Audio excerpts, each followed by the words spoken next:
Dicen que en Michoacán existen 3 leyendas que nunca, bajo ninguna circunstancia, deben contarse juntas. Aseguran que al hacerlo, algo antiguo y oscuro despierta. Yo, sinceramente, no lo creí. Pensé que era una de esas advertencias típicas para asustar a los turistas.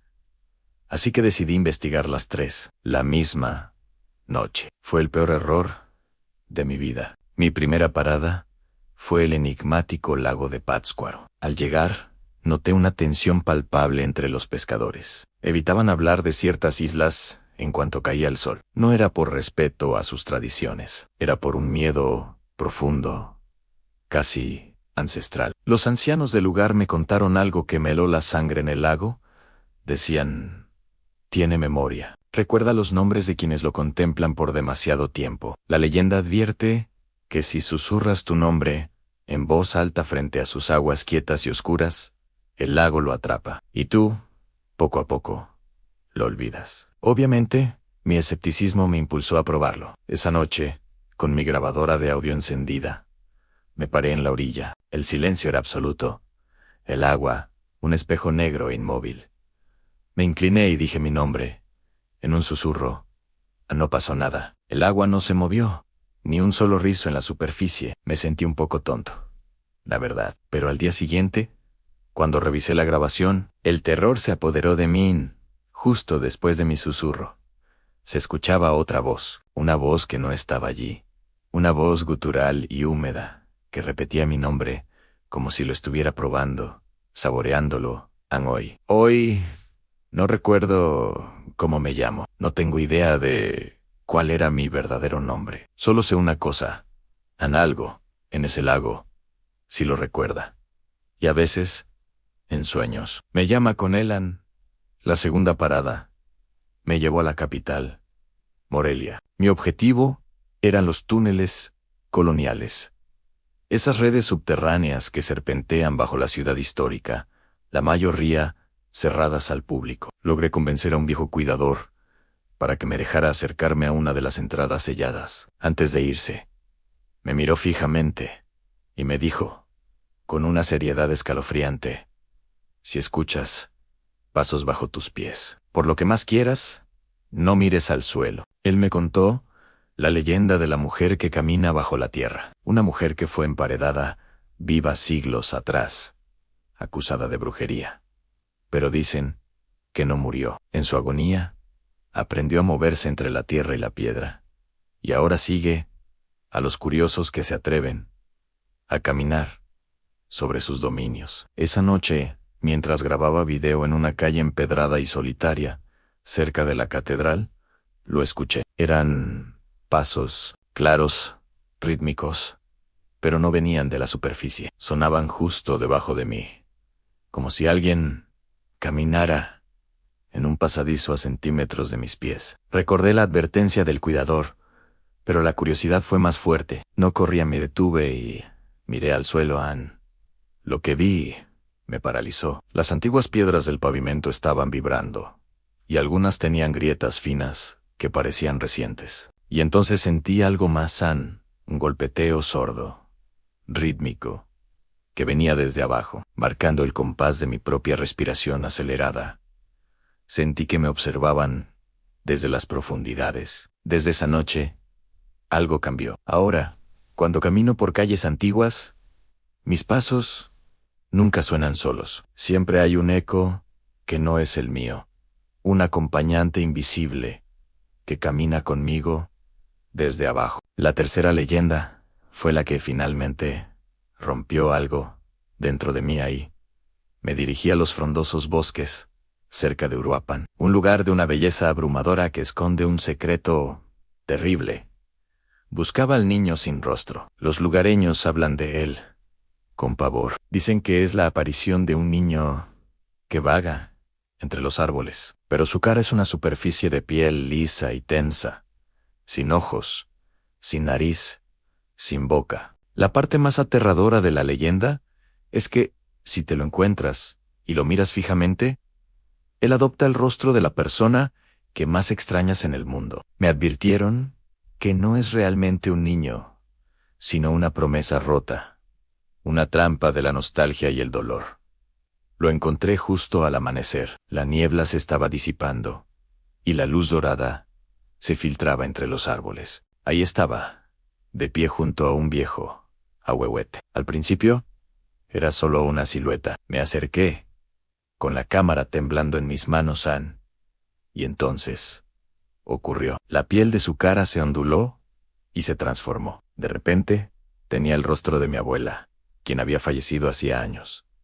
Su sonrisa, sus ojos llenos de cariño. Todo era perfecto. Y entonces, habló, con la voz exacta de mi abuela, y me llamó por mi nombre. Ese nombre que el lago me había robado Anjo. En ese momento de confusión y anhelo, se lo di. Le respondí. Acepté que ese era mi nombre. Y en ese instante, la figura sonrió. Pero la sonrisa no era la de mi abuela. Era algo vacío y depredador. Regresé a casa, exhausto, mental y espiritualmente destrozado, pero con horas de grabaciones que, según yo, eran la prueba definitiva. Me senté a revisar todo el material, una historia tras otra. La grabación del lago, el video de Morelia, el encuentro en el bosque de Uruapan. Mientras escuchaba, un detalle imposible comenzó a surgir. En cada una de las grabaciones, además de los fenómenos que yo registré, aparecía la misma voz. Una voz tranquila y narrativa. No era la mía. No era la voz susurrante del lago. No era el golpeteo de la mujer enterrada. Y definitivamente no era la voz prestada del niño. Era la voz del narrador de esta historia. La que estás escuchando ahora mismo. Fue entonces cuando lo entendí todo. Entendí por qué estas tres leyendas nunca deben ser contadas juntas. No son tres historias separadas.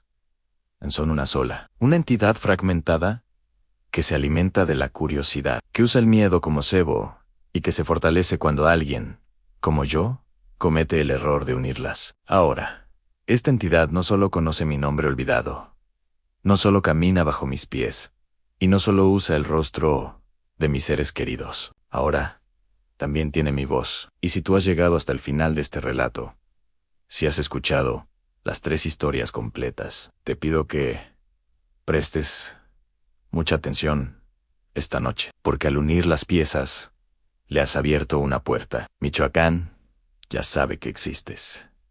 Y Michoacán nunca olvida. Gracias por escuchar. No olvides seguirnos para más historias, si te atreves. El lago estaba quieto, ano tranquilo. Han muerto. Ni insectos, ni reflejo, ni viento. Un pescador me dijo, con la boca torcida, como si le faltaran dientes. Aquí el agua no ahoga, desaprende. Grabé de noche. El micrófono captó algo que mis oídos no querían oír en chapoteos desde abajo, como si algo caminara por el fondo del lago. Erguido dije mi nombre. El agua se abrió apenas, como una boca vieja. Sentí un tirón en la lengua, un dolor seco, interno, como si alguien me la estuviera mordiendo desde la garganta. No sangré, pero cuando quise repetir mi nombre, no pude pronunciarlo. En la grabación, el lago mastica palabras. Se oyen sílabas romperse, voces que intentan hablar, sin lengua. Desde esa noche, sueño con bocas abiertas, flotando bajo el agua, moviendo labios sin sonido, esperando que yo vuelva a recordar cómo me llamo. Permíteme contarte algo que descubrí en los rincones más oscuros de Michoacán, donde las leyendas no son solo cuentos, son advertencias. El gobierno te dirá que los túneles coloniales de Morelia están cerrados por seguridad, por riesgo de derrumbe, pero la verdad es otra. Están sellados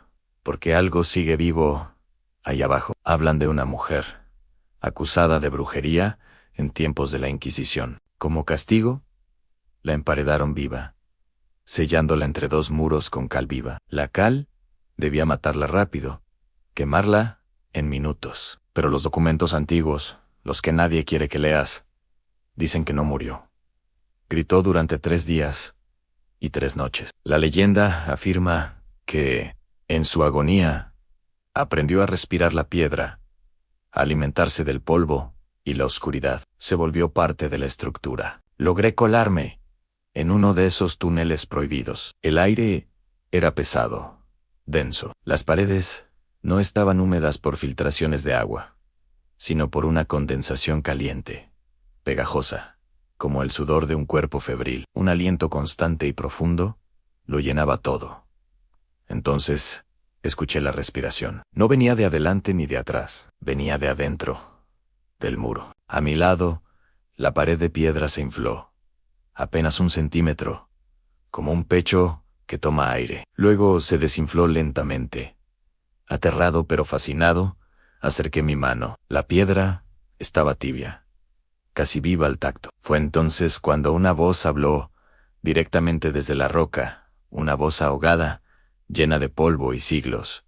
Susurró: no mires. Si me miras, te hago lugar. Salí corriendo de ahí, sin mirar atrás. Pero desde ese día, algo cambió. A veces, en el silencio de la noche, cuando me quedo completamente quieto, siento una presencia acomodándose dentro de las paredes de mi propia casa. Escucho el yeso crujir, no como si se fuera a caer, sino como si estuviera midiendo mi tamaño. Las paredes ya no son inertes, respiran. Mi investigación me llevó después a los bosques de Uruapan, un lugar de una belleza que esconde horrores ancestrales. Allí, los lugareños advierten sobre el niño que usa caras. Dicen que no tiene un rostro propio, porque los colecciona. Los gasta como si fueran máscaras. Si te lo encuentras de frente, tu memoria empieza a desprenderse, a pelarse como la piel después de una quemadura. Primero olvidas las voces de tus seres queridos, luego sus nombres, y finalmente sus rostros se desvanecen para siempre. Caminaba entre los árboles cuando lo vi, una figura pequeña, descalza, de pie en un claro. Su cara era una superficie lisa, estirada, sin rasgos, que palpitaba suavemente, como si algo se retorciera justo debajo de la piel. Y entonces me habló, pero no era la voz de un niño, era la voz de mi abuela, que murió hace años. La piel de su rostro se agrietó como barro húmedo, y desde dentro, la cara de mi abuela empezó a empujar hacia afuera, torcida, malformada, con una sonrisa que no le pertenecía. Con su voz, el niño dijo: «Dámela tú, ya no la usas». Sentí un tirón físico detrás de los ojos, un vacío repentino y caliente, donde antes había un recuerdo preciado. Parpadeé, solo un instante. Cuando abrí los ojos, ya no podía recordar el verdadero rostro de mi abuela. Lo único que podía ver era la máscara grotesca que esa criatura llevaba puesta. Ahora, cuando intento recordar a mis muertos, a todos mis seres queridos que ya no están, todos tienen la misma expresión vacía. El niño me los robó. Mi viaje terminó en el lago de Sirahuén, un espejo de agua tan hermoso como letal. Su leyenda es la más sutil, la más peligrosa. Dicen que sus aguas no reflejan tu imagen, sino que roban tu esencia. Le llaman el ladrón de nombres. La historia cuenta sobre una princesa purépecha, Heréndira, que, para escapar de un conquistador español, se arrojó al lago. Sus lágrimas lo formaron, y ella se convirtió en la sirena que lo habita.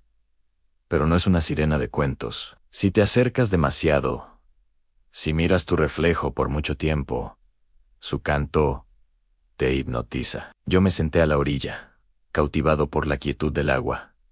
Vi mi rostro reflejado, pero algo estaba mal. Era yo, pero no era yo. Mis ojos parecían vacíos, mi expresión desconocida. Escuché un murmullo que subía desde las profundidades, una melodía dulce y triste.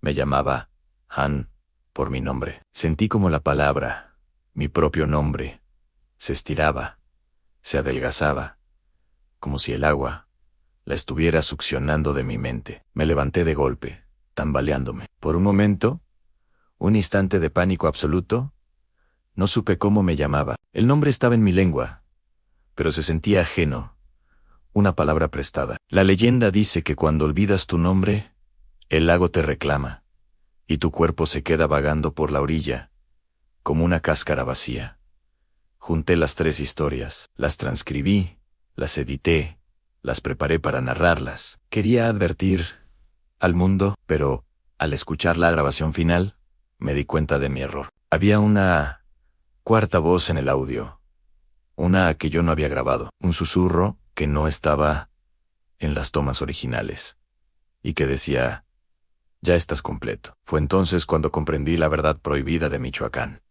Las leyendas no son independientes, son un proceso. El lago de Siragüen te roba el nombre, tu identidad. La emparedada de Morelia te roba el cuerpo, tu forma física. El niño de Uruapan te roba el rostro, tus recuerdos. Te despojan de todo lo que eres, pieza por pieza. ¿Y qué es lo que queda al final? Solo una voz en la cuarta leyenda. Es el narrador, el que cuenta, el que une las piezas para que el ciclo continúe, el que se convierte en el recipiente vacío para que la historia siga siendo contada. Si has escuchado esto hasta el final, si lo imaginaste con claridad, si sentiste un escalofrío o una opresión en el pecho, entonces ya es demasiado tarde para ti. No cierres los ojos esta noche. Presta atención, porque cuando oigas una respiración en una habitación vacía, cuando una palabra simple se te quede atorada en la boca, cuando intentes recordar la cara de alguien a quien amas y solo veas un borrón, sabrás que Michoacán ha terminado contigo, y entonces alguien más se levantará para contar la historia. Gracias por escuchar. Sígueme para más historias que no deberían ser contadas.